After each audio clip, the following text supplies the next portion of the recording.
In this mini lesson, we're going to work on the barn area. You've finished this tree line, at least for now, right through here.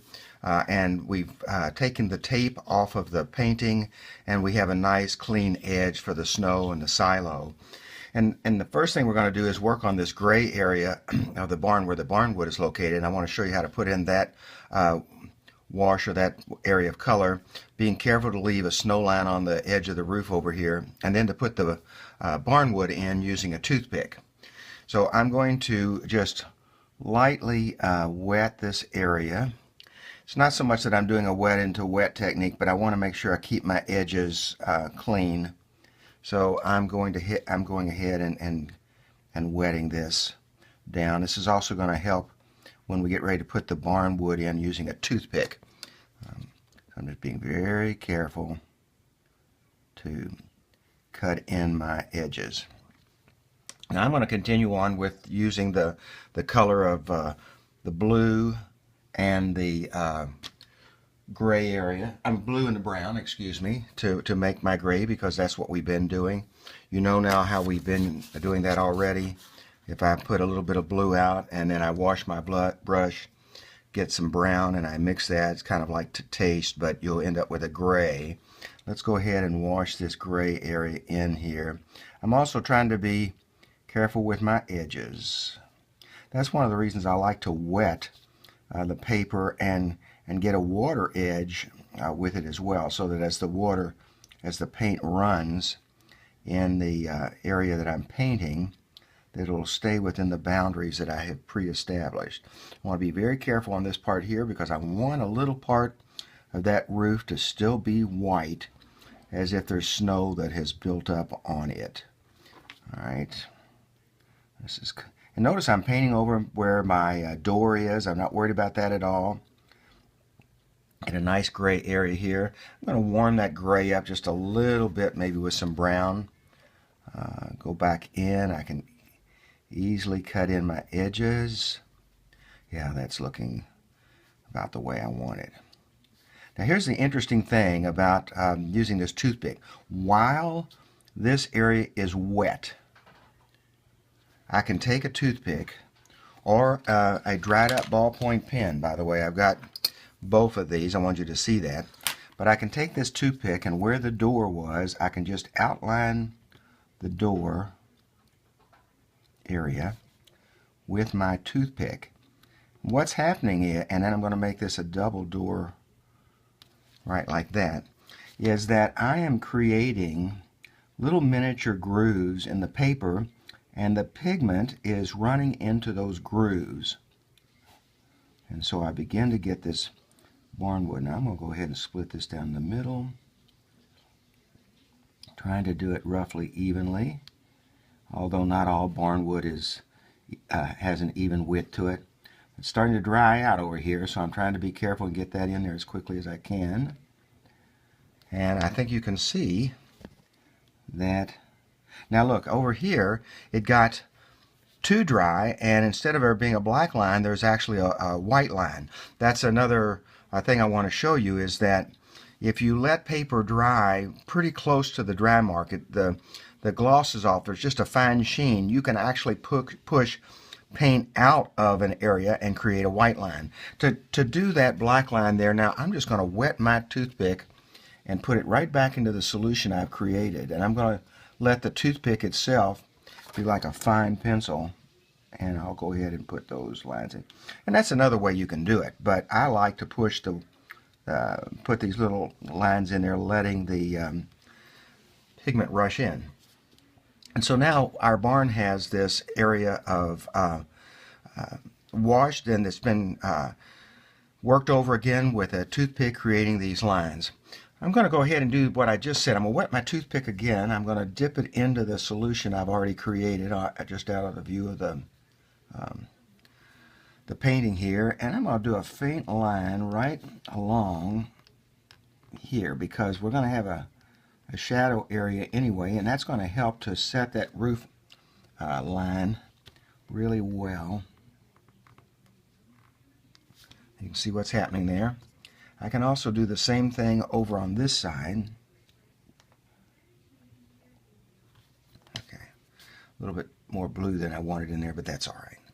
So now this barn suddenly is standing, is popping into relief, and you see that we have created the front of the barn with barn wood on it. I'm going to go ahead and maybe put some wider boards on this door.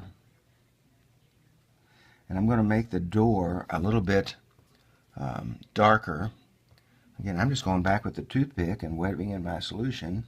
I want that door to really stand out. You know, there's probably some gaps right here anyway that you would be able to see into it. There. I think that's good enough. Okay, now let's talk about the roof. I like to think of this as having sort of a corrugated metal roof of some kind where snow might actually slide off of it. And you'll notice I had put some very faint lines here that might represent some of that corrugation. We also know that the light is coming in from this direction, so this is not going to be a white roof. It's going to be in the shadow slightly. And one of the things we might want to do right away is to just take another light wash of that blue and brown, making a gray, maybe a little bit more, actually a little bit more to the blue side this time. I'm mixing this up. But this time I want to add a lot of water because as I cut in this roof, I'm not trying to add a lot of color, just a little bit. And I'm going to leave a little bit of that color right off of the top of that roof, like that. You'll notice I'm still letting that white of the roof stay there. And then I'm going to carefully, this time, without doing a wet into wet, I'm going to carefully outline that hill. And this area of the roof is also going to be shaded in. And I can do that with just a wet brush. Okay.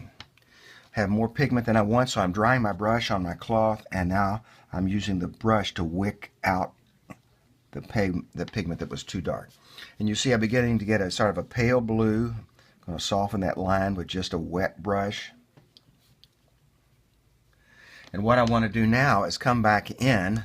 We might actually, you have a choice of whether you do this or not, but I might take my toothpick now and not dipping it into anything, just creating those grooves that actually is going to make that area darker, as if that's the metal part of the roof that's beginning to show.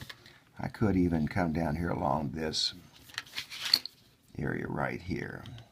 All right. Now, one of the things I like to do is say, well, some of the snow has begun to melt and some of it hasn't. So I need to have that light color there first, because you always paint from light to dark. Now I'm going to go back in. I'm just using a piece of paper here to show you how I'm mixing these colors without making them muddy on my paint palette. And I'm going to go in here and I'm going to say, well, you know, the roof has started to show right through here. And notice this time I am making sort of a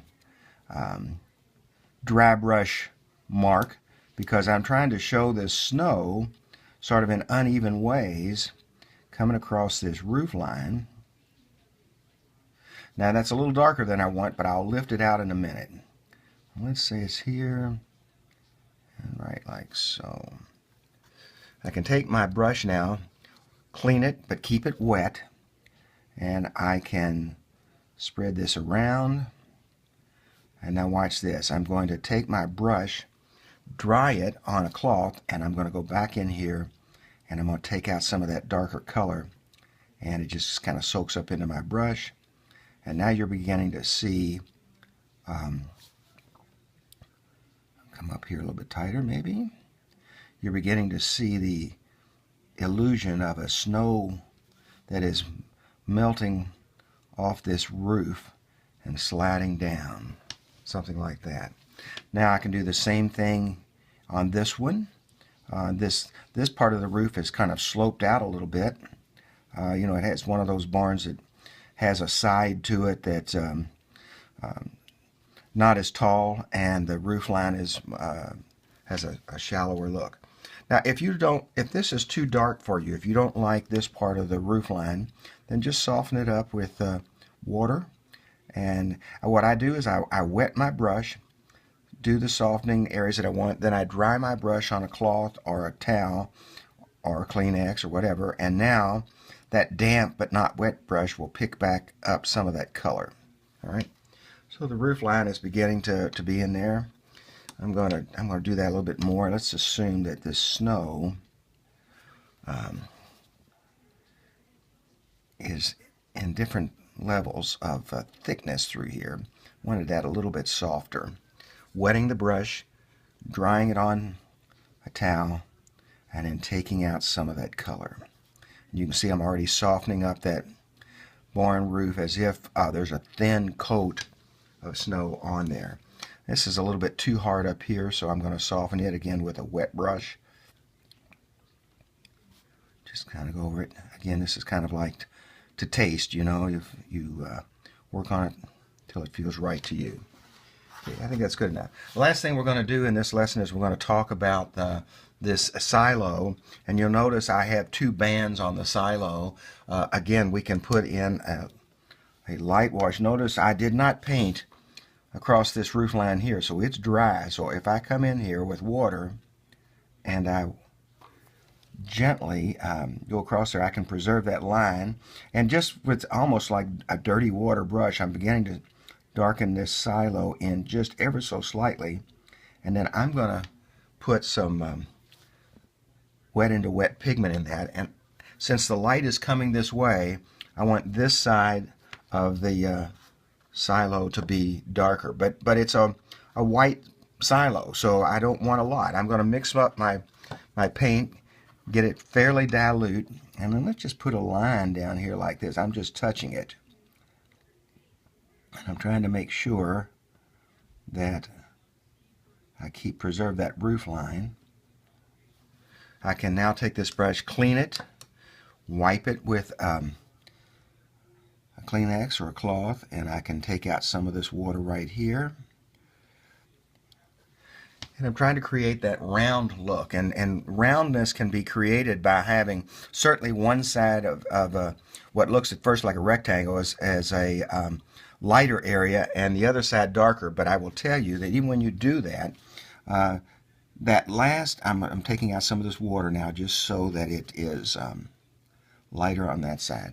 I like to leave just the faintest white line over here. So most of that pigment is right in the center and off to one side. Now I've added a little bit more color. This will dry lighter than this. I know that's darker than you would think it would be, but we're going to do two things. First of all, make sure that roof line is clean. Going to clean my brush, dry it on a cloth, and again, I can take out and lighten it by letting that water wick back up into my brush. Now that's going to dry even lighter than it is right now. So I think we're going to do one last thing, and we're going to stop this particular mini lesson. I'm now going to take my toothpick and I'm going to put in those metal bands that you often see that are sections of the barn, and I'm going to leave that alone. So this is a nice rough end of the barn, and when we come back in the next mini lesson, we're going to begin to work on this roadway right here.